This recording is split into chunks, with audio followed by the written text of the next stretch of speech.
Hello students of class 8th, welcome to Hindi class. मैं इंदु गोस्वामी, आपके हिंदी अध्यापिका।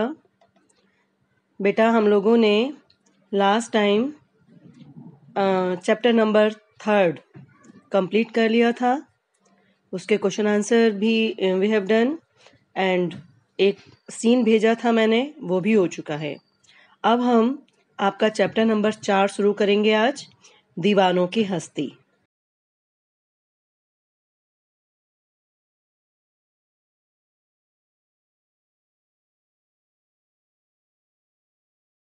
आज हम इस पोएम का सारांश मैं आपको समझाऊंगी।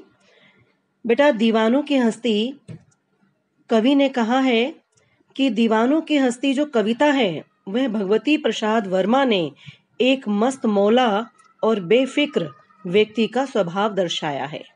यानी कि मस्त आदमी कौन होता है? जो किसी भी चीज से परेशान न हो। उन्होंने कहा है कि दीवाने जो होते हैं, यानी कि जो दुख सुख में एक समान रहते हैं, जो सदैव खुश रहते हैं और दूसरों को भी खुश रखते हैं। तो वह कह रहे हैं कि इसमें लेखक ने अपनी बात बताई है और कहते हैं कि वह एक मस्त मौला और बेफिक्र किस्म का व्यक्ति है। कवि के अनुसार ऐसे दीवाने और बेफिक्र व्यक्ति जहां भी जाते हैं वहां केवल खुशियां ही खुशियां फैलाते हैं। उनका हर रूप मन को प्रसन्न कर देने वाला होता है, फिर चाहे किसी की आंखों में आंसू ही क्यों ना आ जाए। यानी कि वो जहां जाते हैं वहां का वातावरण खुशियों से भर देते हैं और जब वे वहां से चलने लगते हैं तो लोग उन्हें याद करके आंखों में आंसू आ जाते हैं, उन्हें याद करने लगते हैं। कवि जो है कभी भी एक जगह पर अधिक समय तक नहीं टिकते हैं। वह तो संसार को कुछ मीठी प्यारी सी यादें और एहसास देकर अपने सफर पर निकल जाते हैं।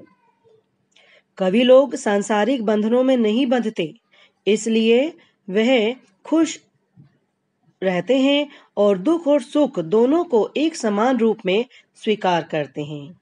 यही उनके हमेशा खुश रहने की प्रमुख वजह है। कवि के अनुसार उनके लिए संसार में कोई भी अपना या कोई पराया नहीं है। वह सबको एक समान मानते हैं।